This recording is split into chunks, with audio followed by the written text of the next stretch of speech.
Last time on Dragon Ball Z, will Goku arrive in time to save the Earth from this new Saiyan threat? Wait, sorry, wrong script. Last time on this channel. Overall, I think it's hard to deny how good of a move this is in terms of just the raw talent added to the roster, but I do think it's not a perfect fit. This does not immediately make G2 like a top 4, top 3 team in the world, and I think if anything, this could be the catalyst to maybe see Hooxi heading out of this team in the next few months. It's definitely one step forward, but I feel like G2 are still short one more piece to make a truly best in the world lineup out of what they have. It's crazy being correct this fast, but it's not unwelcome. That's right, in a bombshell video dropped this morning, G2 have announced further roster changes. Hooxi is finally heading to the bench. G2 are looking for a new in-game leader or a support player, and they are continuing to tweak this lineup to make it tournament ready.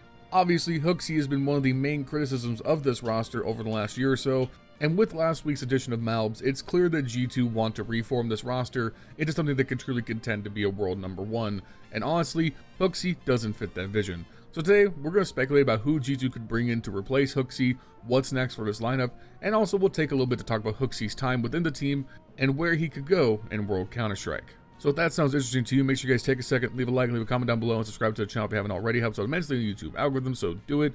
Also, in the description for $5 a month, you could become a channel member and support me directly in what we do here, gain access to normal videos the night before anyone else, as well as a shout out at the end of every video. And lastly, check me out on Twitch, twitch.tv/LionHeartZ1337. I stream Sunday through Friday, 8:30 p.m. Pacific Standard Time. We'll be playing Counter-Strike tonight, definitely talking about these moves, so come hang out. And let's get right into the news. Alright, first things first, let's talk about Hooxi exiting G2. In all of my recent coverage about these roster changes around G2, I have stated that I think Hooxi should leave. The general sentiment in the community is that Hooxi should leave. The stats back up Hooxi should leave. It's just time for G2 to part ways, as, while he's definitely not a bad in-game leader, he is not someone who's on a Kerrigan level or a Chopper level to justify the fact that he's so bad as an individual player. Kerrigan can average a 0.8 because he's the best in-game leader this game has ever produced. Chopper can average a 0.8 because he's shown he can pilot that spirit core like no one else. If you show that kind of aptitude at the leadership role, you are allowed to be a non-factor offensively, especially because someone like Kerrigan, again, takes all of the worst spots to enable his stars. Hooxi wasn't doing that, and on top of that, he wasn't as good of an in-game leader. You could see that in the server. His mid-round calling wasn't as good. His awareness as an individual was wretched. It made perfect sense that Hooxi should be leaving this team and they should be looking elsewhere for new in-game leader talent. So now that Hooxi is gone, it's time to speculate. Who should G2 look to bring in to fill this void? Should they be going for an in-game leader? Should they be going for a 5th piece and maybe looking for Nico to take up that role? I think both paths are equally viable. On one hand, I do think it'll be easier to find a support player, or a lurker, or an anchor, instead of finding another in-game leader who's better than Hooxi. In-game leaders are hard to come by, they're a lot more expensive, and the fit can be a lot harder to find something that works with your current star players.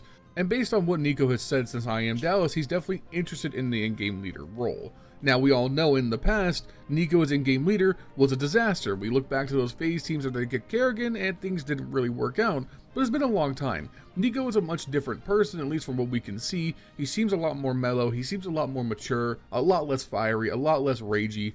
And even though he is indeed still a fantastic individual player, I do think he has kind of settled down into this veterans role, especially on this G2 team.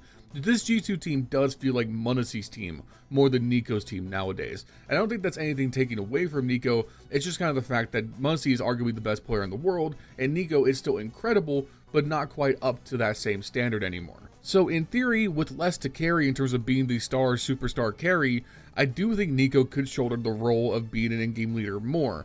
I think he's more fit to do it than at any point in his career.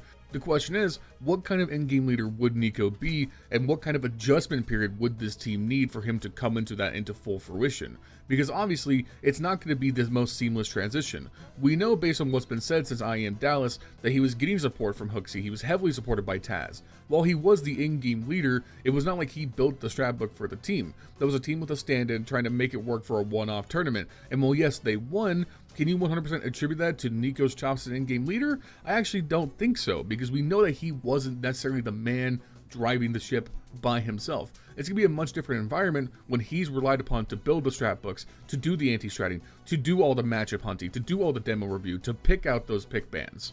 I mean, at a certain point, we have to call a spade a spade. Being an in-game leader is the most difficult role in the game. It requires much more work than if you're just that guy who has to get on, DM, map prep, and focus on clicking heads. You have to do so much more than the rest of the team while also supporting the players around you. Nico can't just focus on his individuals. He also has to make sure he props up Bubblesj, props up Hunter, keeps Malbs in check, keeps whoever's the fifth is in line with what the team is trying to do. You're a team manager. You're much more than just Nico the superstar. You're now Nico the leader, and that jump can be very difficult. I think there are two keys to success if you were to make Nico the in-game leader. One, you need to bring in a fifth who is a reliable anchor, maybe someone who plays a lurk role, someone who's going to be able to bolster the fragging power. I think over time you're going to see that Nico's performance is going to go down because he is shouldering much more of the burden tactically for the team.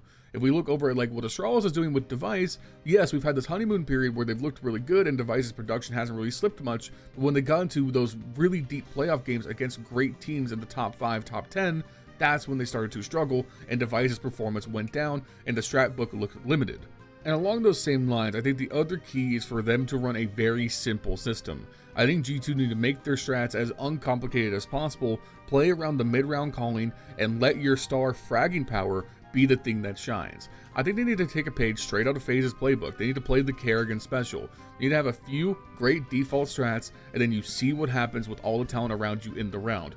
You need to enable Bubblesj, enable Malbs to go out and get proactive map control on CT and T side and play around those as your strengths. Don't get too complicated, don't make things too hard to follow, and allow your star players to shine, and that'll be the big key to success for G2 under the Nico leadership.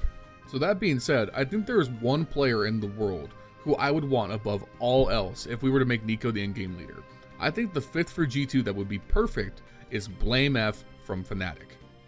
Now, I think initially people are going to be hesitant about that move, especially because the end of the Astralis era for him was pretty terrible. The exit wasn't very glamorous, all that stuff. I don't care.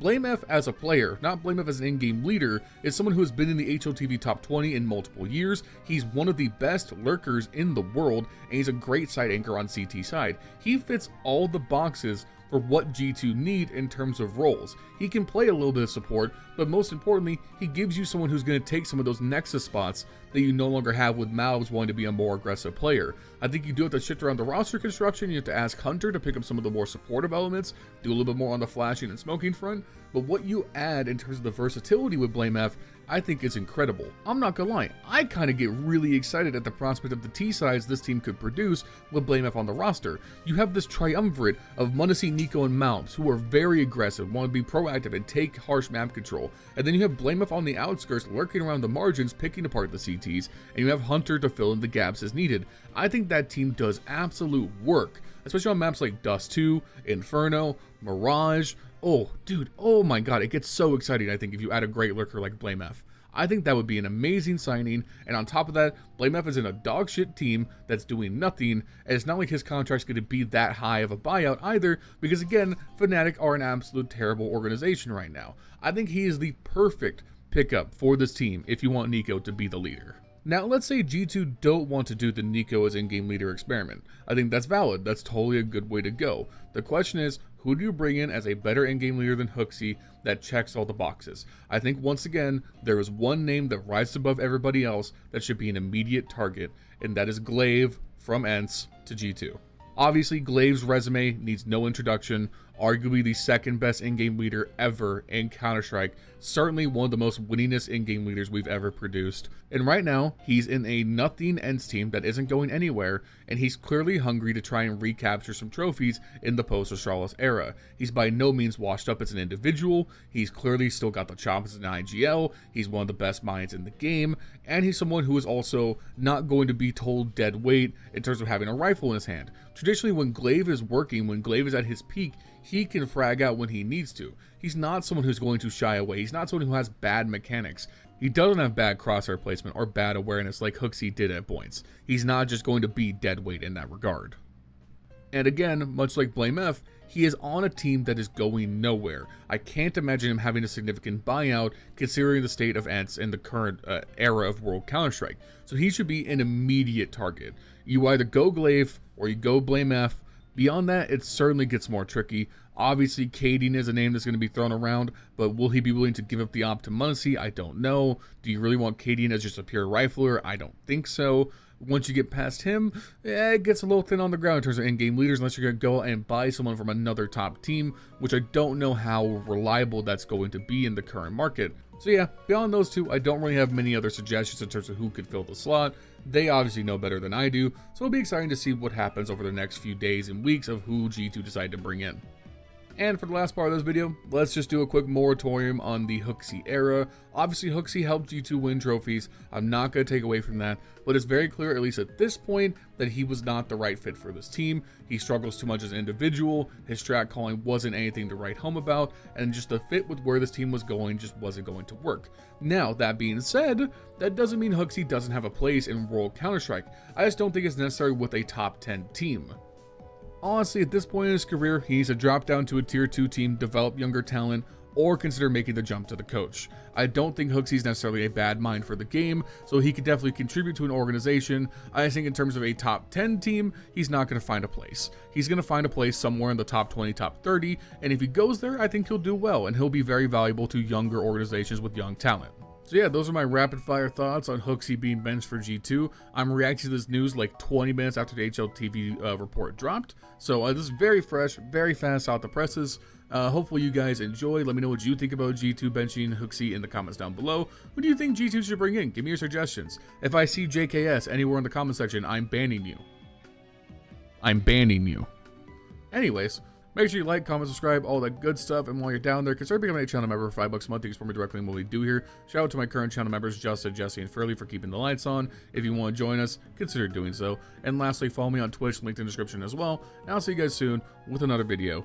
Peace.